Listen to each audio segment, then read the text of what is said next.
नमस्कार, स्वागत है आप सभी का स्पोर्ट्स क्रेजी में। मेरा नाम है आदिल हुसैन।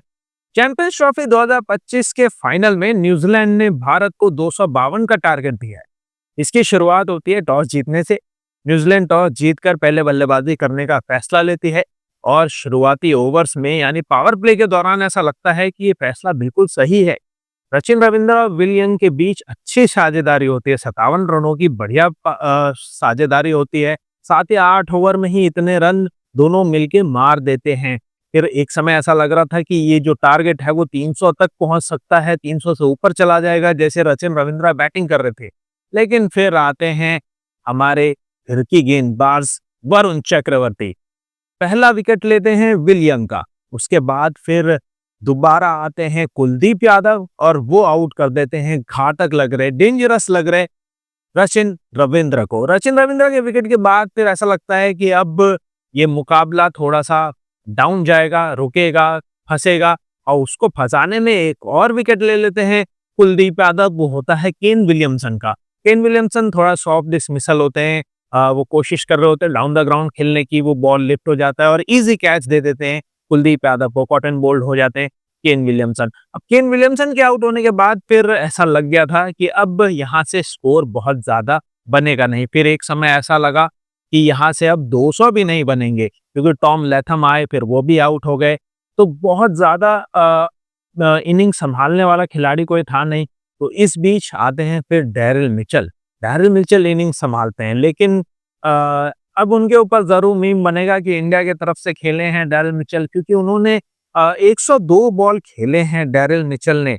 101 माफ कीजिएगा, 101 बॉल खेले हैं डैरिल मिचेल ने। 101 गेंदों में उन्होंने मात्र 63 रन ही बनाए हैं और इस दौरान उनका जो स्ट्राइक रेट है वो मात्र 62 का स्ट्राइक रेट रहा। ओडीआई में 62 का स्ट्राइक रेट थोड़ा-सा मैं कहूँगा बहुत ही डाउन स्ट्राइक रेट है, मतलब बहुत ही वीक स्ट्राइक रेट हम कह सकते हैं 62 के स्ट्राइक रेट को। हालाँकि जैसी विकेट थी और जैसा गेम चल रहा था उससे ऐसा लग रहा था कि यहाँ से न्यूजीलैंड की पारी डगमगा जाएगी और वो 200 भी नहीं पहुंच पाएंगे, लेकिन पारी को संभालने के लिए इतने गेंदों का इस्तेमाल किया डैरिल मिचेल ने। लेकिन अंतर्राष्ट्रीय स्तर है, आपको रन और बॉल खेलने आना चाहिए, लेकिन वो भी नहीं कर पाए डैरिल मिचेल। इस दौरान उन्होंने अपनी पारी में 3 चौके लगाए, छक्का एक भी नहीं लगा पाए। और डैरिल मिचेल खैर बहुत ज्यादा छक्के लगाने के लिए जाने भी नहीं जाते, लेकिन अच्छे तेज बल्लेबाज हैं, तेजी से रन बना सकते हैं, रन और बॉल खेल सकते हैं। लेकिन फिर भी आज के मुकाबले में बहुत ज़्यादा प्रेशर था उनके ऊपर, क्योंकि विकेट लगातार गिरे और उस प्रेशर को सोक करने के लिए उन्होंने बहुत ज़्यादा गेंदें खेली।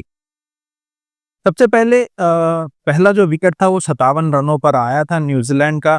57 रन पे गिरे थे। विल यंग का विकेट आया था 57 रनों पर। उसके बाद 69 रनों पर सचिन रविंद्र का विकेट आया।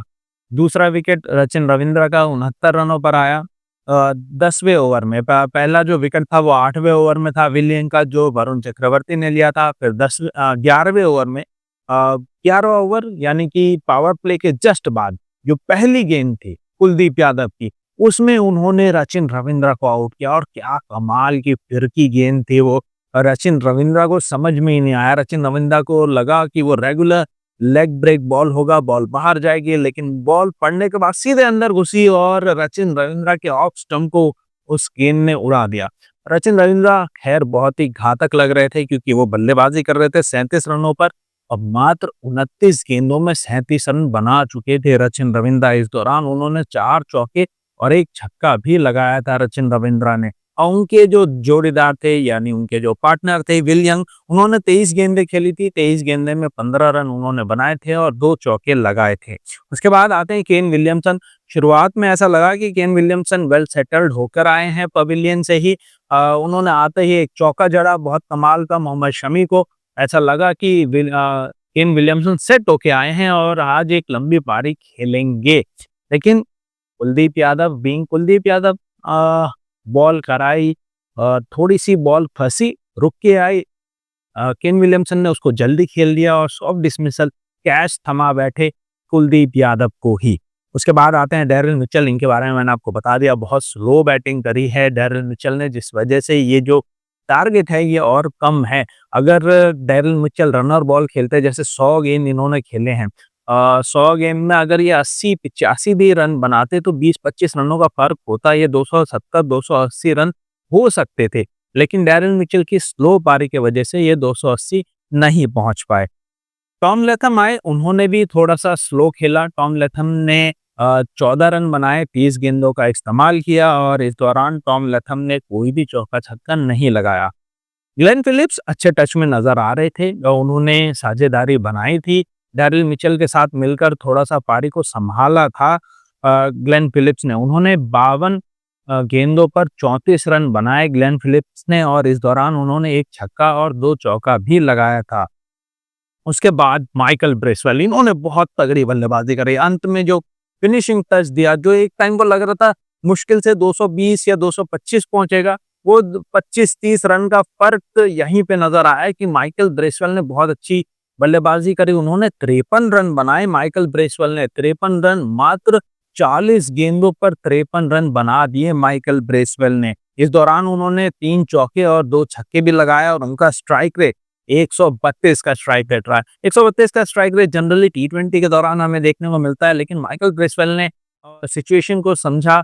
शुरू में आए थे बल्लेबाजी का, लास्ट में बल्लेबाजी करने आए जब बहुत ज़्यादा ओवर्स बचे नहीं थे, लेकिन फिर भी थोड़ी देर संभल के खेला। उसके बाद लास्ट के ओवरों में जो उन्होंने एग्रेस किया, छक्के-चौके भी जड़े और इस वजह से न्यूज़ीलैंड का जो स्कोर है, वो 251 तक पहुँच पाया। माइकल ब्रेसवेल बहुत उम्दा प्रदर्शन किया माइकल ब्रेसवेल ने।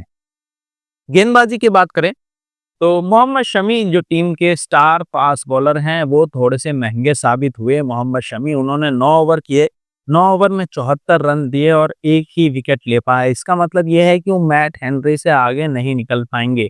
मैट हेनरी के 10 विकेट है इस टूर्नामेंट में और bowler of the tournament Matt Henry को मिल जाएगा, क्योंकि 10 विकेट मैट हेनरी के नाम है। मोहम्मद शमी के टोटल 9 विकेट ही हो पाए। इस 1 विकेट के साथ आज के मुकाबले में 1 विकेट लिया, उसको मिलाकर 9 विकेट ही हो पाएंगे मोहम्मद शमी के।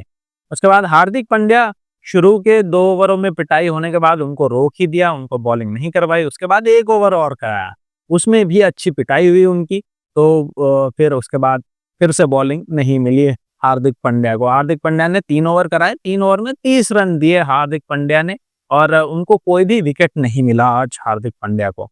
वरुण चक्रवर्ती, जिन्होंने सबसे पहला ब्रेक थ्रू दिलाया था टीम इंडिया को, उन्होंने 10 ओवर फेंके, 10 ओवर में मात्र 45 रन दिए और 2 विकेट झटके। कुलदीप यादव, उन्होंने 10 ओवर किए, 10 ओवर में उन्होंने 40 रन दिए और उन्होंने भी 2 विकेट झटके हैं।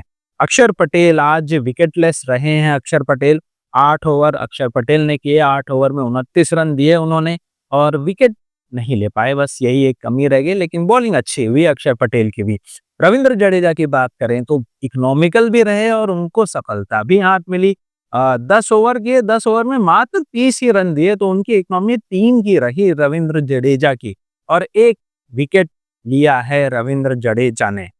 और जडेजा ने टॉम लैथम को आउट किया था। एक बार भी अपील की थी, डीआरएस लिया था रविंद्र जडेजा और रोहित शर्मा ने मिलके टॉम लैथम के ऊपर ही, लेकिन वो जो अपील थी या वो जो एलबीडब्ल्यू आउट दे दिया था, आउट नहीं दिया था अंपायर ने, वही फैसला रहा, क्योंकि वो जो बॉल थी वो थाई पैड पर लग रही थी और मिस कर रही थी बॉल, स्टंप पे नहीं लग रही थी। इस वजह से वो जो डीआरएस है वो भी वेस्ट हुआ, लेकिन नहीं, उसके बाद फिर अगले ओवर में दोबारा आए रविंद्र जडेजा और इस बार उन्होंने परफेक्टली एलबीडब्ल्यू कर दिया टॉम लैथम को। उसके बाद से फिर पारी लड़खड़ाई, डैरेन मिचेल ने और माइकल ब्रेसवेल ने, ग्लेन फिलिप्स ने थोड़ा मिलकर संभाला और 250 के आंकड़े तक पहुंच गई है। 250 का आंकड़ा बहुत ज़्यादा बड़ा टारगेट नहीं है टीम इंडिया, जैसे कि उनके पास बल्लेबाज है। शुरू में आएंगे शुभमन गिल, रोहित शर्मा, उसके बाद विराट कोहली, श्रेयस अय्यर, अक्षर पटेल, केएल राहुल, हार्दिक पांड्या, तो कमाल के बल्लेबाज हैं। और मुझे लगता है जो 250 का टारगेट है टीम इंडिया आसानी से चेस कर सकती है, लेकिन जैसे कि पिच में हमने देखा कि स्पिनर्स को मदद मिल रही थी, तो उतना भी आसान नहीं रहने वाला। तो अगर आसान नहीं हुआ तो ये मेरे को लगता है ये जो चेज़ है 48 ओवर तक जा सकता है। और अगर रोहित शर्मा चले, जैसे वो जिस अंदाज में खेलते हैं, तो फिर ये हम 40 ओवर तक भी जीत सकते हैं। रोहित शर्मा अगर टिके रह गए 40 ओवर तक तो ये गेम खत्म हो जाएगा, और नहीं तो फिर अगर धीरे-धीरे करके खेले या विकेट संभाल के खेलने की कोशिश हुई तो टीम इंडिया 48 ओवर्स तक ये मैच जीत जाएगी। और मुझे लग रहा है कि टीम इंडिया आज का मुकाबला जीतेगी, चाहे 48 ओवर नहीं, अगर 50 ओवर्स भी लगे तो भी जीतेगी तो आज टीम इंडिया ही। आपको क्या लगता है हमें कमेंट करके ज़रूर बताइएगा, और हमारे चैनल को लाइक, शेयर और सब्सक्राइब करना ना भूलिएगा।